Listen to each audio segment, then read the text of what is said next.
Vamos lá, então, para 5 dicas, Caldeira. Eu vou ler aqui, você comenta. Bora lá? E aí você devolve a peteca e a gente faz um bate-volta. Primeira dica. Identifique a cultura do indivíduo e da empresa. Importante isso, hein? 2. E faça o alinhamento dessas expectativas. E aí? Perfeito, Kleber. Olha, o que a gente bateu lá no primeiro ciclo, né? Precisa entender como é que a empresa está e, de repente, a gente vai levar um susto muito grande a hora que descobre qual é a característica dessa empresa, qual que é o nível de maturidade dela, né? A gente, às vezes, vai imaginar, olhando aqui, conversando, que está no segundo ou no terceiro nível, na verdade, ela está no primeiro. Mas entra aí uma dúvida. Caramba, mas como é que eu faço para identificar essa cultura do indivíduo, da empresa? Como é que eu vou enxergar isso na organização? Aí vem a dica do mapa, né?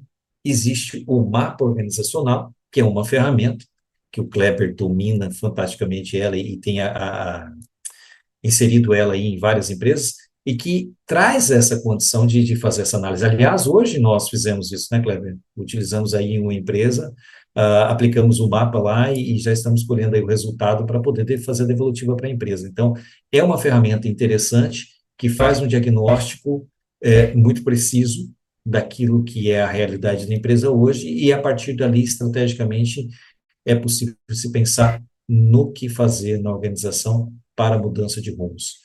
Kleber, a ferramenta é tua, se fica à vontade para discuti-la. Aí a gente já liga com a segunda dica, mas a ferramenta que é o mapa, ela de fato tira essa fotografia do indivíduo para o mercado. E aí essa ferramenta, que é o mapa, que faz essa fotografia, mostra qual é o direcionamento como fotografia que a empresa tem que ajustar para que crie o filme. Que é a outra dica. Entenda que a maturidade da empresa é uma fotografia. Hã?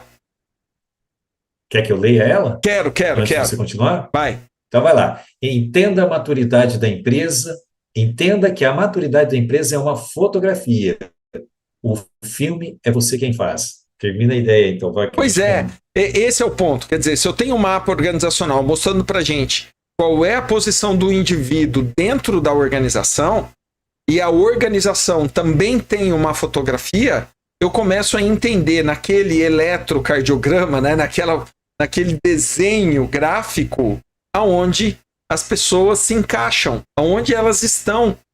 E aí eu traço uma trajetória pro indivíduo e uma trajetória para a empresa. Então esse direcionamento fica mais fácil. E aí você cria o filme, você cria a história, você cria um enredo nesse contexto. Então, tem uma ferramenta? Tem. É uma ferramenta nossa que usa fundamentos de outras ferramentas. Então, para que a gente possa entender a fotografia de pessoas, tem as ferramentas de pessoas. Para que a gente entenda a fotografia de tecnologias, tem as ferramentas de tecnologias e de processos. Então, não que a gente aplique todas as ferramentas para poder chegar naquele ponto, mas a essência de cada pilar e a essência dessas ferramentas é aplicado no mapa.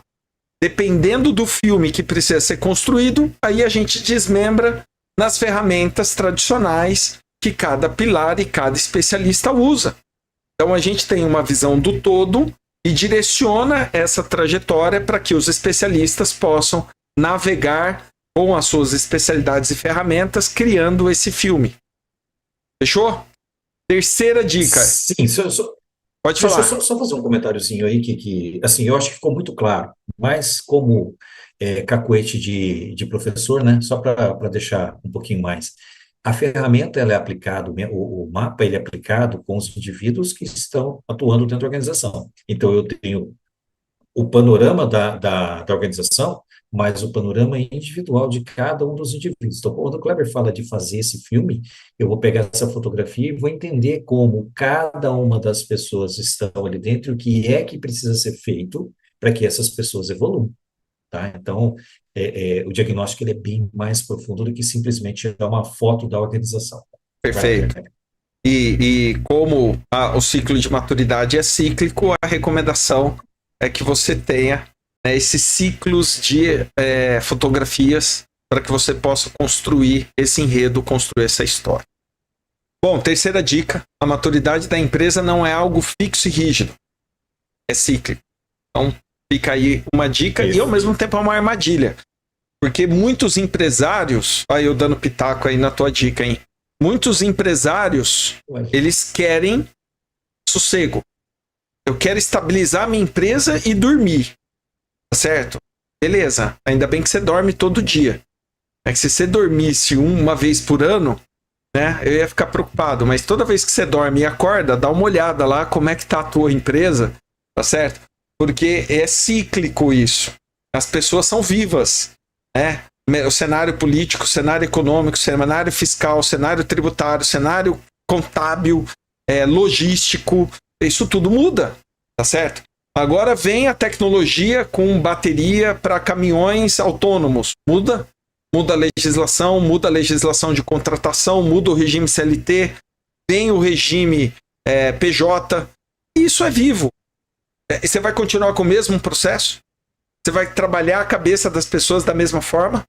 As suas tecnologias conectadas a tudo isso é a mesma? Não é. Se o teu fornecedor ou o teu cliente muda, ele te obriga à mudança. Ele te obriga a você mudar, né? A gente trouxe a Kátia falando de sustentabilidade, e a Kátia, que é parceira também, que tem projetos conosco. Aliás, nós estamos lançando os processos sustentáveis, né? Essa é a onda, processos sustentáveis, falando de ESG e de sustentabilidade. Ela trouxe muito bem essa visão da cadeia. Se o meu fornecedor ou o meu cliente exige mudanças, vai sobreviver no mercado quem está adequado a essas mudanças. Eu preciso estar olhando não só para o indivíduo e para a empresa, mas também no horizontal para a minha cadeia, que é a representação da pirâmide pelo mercado. Então, isso é cíclico. Como é que você vai dormir? Dorme, não precisa ficar preocupado com a tua empresa, mas se preocupa com o mercado. Vai ser estratégico. Então, isso é vivo, né? Isso é dinâmico. Quarta dica? Você me lembra o mineirês. Qual que é o mineirês? Deixa eu só fazer um comentário do mineiro aí. Vai. Você me lembra o mineirês, né? Oncotô, oncovô, né? Eu preciso me questionar quanto a isso. O que é certo é que a mudança ela vai acontecer o tempo todo, né? Eu tenho, voltando um pouquinho, na cultura da organização, pessoas entrando e saindo da empresa. Só esse fato de pessoas entrando e saindo da empresa, elas estão influenciando a cultura da empresa. Tá? Então, se eu não ficar de olho nisso, aquilo que eu vim trazendo para uma cultura de inovação, uma cultura de mudança, não uma mudança de cultura, pode se perder com o passar do tempo. Então, eu não posso dormir realmente. Se eu olho para isso, eu estou olhando para pessoas, mas o Kleber traz aí uma visão extremamente interessante, que é o próprio mercado. É a questão política, é a questão de parcerias, é a questão de outros concorrentes, e assim vai, que vão influenciando dentro do meu negócio. Por isso, realmente não é rígido de forma alguma, é cíclico. Vamos lá, quarta dica. Quarta dica. Crie metas para ganho de eficiência com procedimentos. Estabeleça esses indicadores para você monitorar isso. E foque nos objetivos para melhoria dos processos. Ou melhoria do processo, ou dos processos. Então, eu acho que essa dica aí é para você não cair na armadilha de que processo é procedimento. É a primeira armadilha que está aí, né? Segundo, se você definiu muito bem os seus procedimentos, ganhe eficiência e traga os indicadores para medi-los. E você... Caldeira, qual foi o webinar que você participou do Poder do 3 falando de eficiência, eficácia e efetividade? Você lembra? 17º? Muito bem. Edição? É isso, 17º. Pelo menos. Matou. Parabéns. Você deu uma aula pra gente falando, tá certo?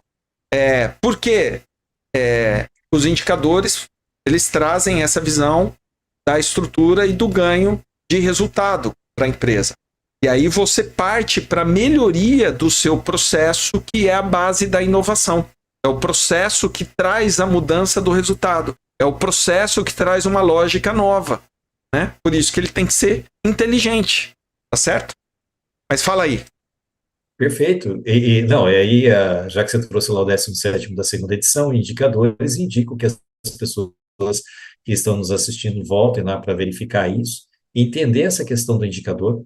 Indicador não é feito ao léu, indicador é feito pautado nos procedimentos em que eu preciso olhar, mensurar dentro da organização, para que eu possa ter ganho de resultado. São os velocímetros que eu vou colocando lá dentro da organização para entender como é que eu estou e poder melhorar isso, né? Então, quando você traz essa ideia da eficiência do procedimento, a gente só precisa lembrar do seguinte: não fique só no procedimento, não se amarre a ele, olhe para o processo.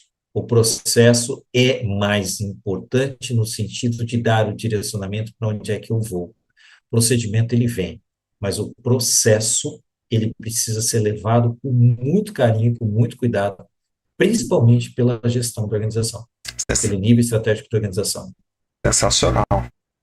E a última dica é: a inovação traz o risco da mudança dar certo. E aí? E aí fica aquela discussão nossa antes, né? Poxa, mas é o risco da mudança? A mudança não é algo bom? Não, a mudança ela pode ser algo bom, mas pode não ser algo bom, né? O risco de dar certo aí tá ligado àquela ideia da mudança, principalmente disruptiva. Quando eu trago uma inovação disruptiva, ela pode ser algo que o mercado está preparado para isso e assimilar e a gente ter um sucesso danado, ou aquilo que o mercado não está preparado e não dá certo, né? E voltar. Então, a ideia da inovação aí, nesse risco, é que a gente possa, inclusive, mitigar esse risco ruim, né? Esse risco de trazer a inovação disruptiva a ponto que o mercado não está preparado para. Se eu volto lá no início, falando da CPR-BR, e penso no indivíduo plugado nesse mercado, vivendo o mercado, transmitindo para dentro da organização aquela que é a percepção dele enquanto mercado, e a própria organização fazendo a validação disso, o risco de dar certo aumenta e aumenta consideravelmente. Sensacional.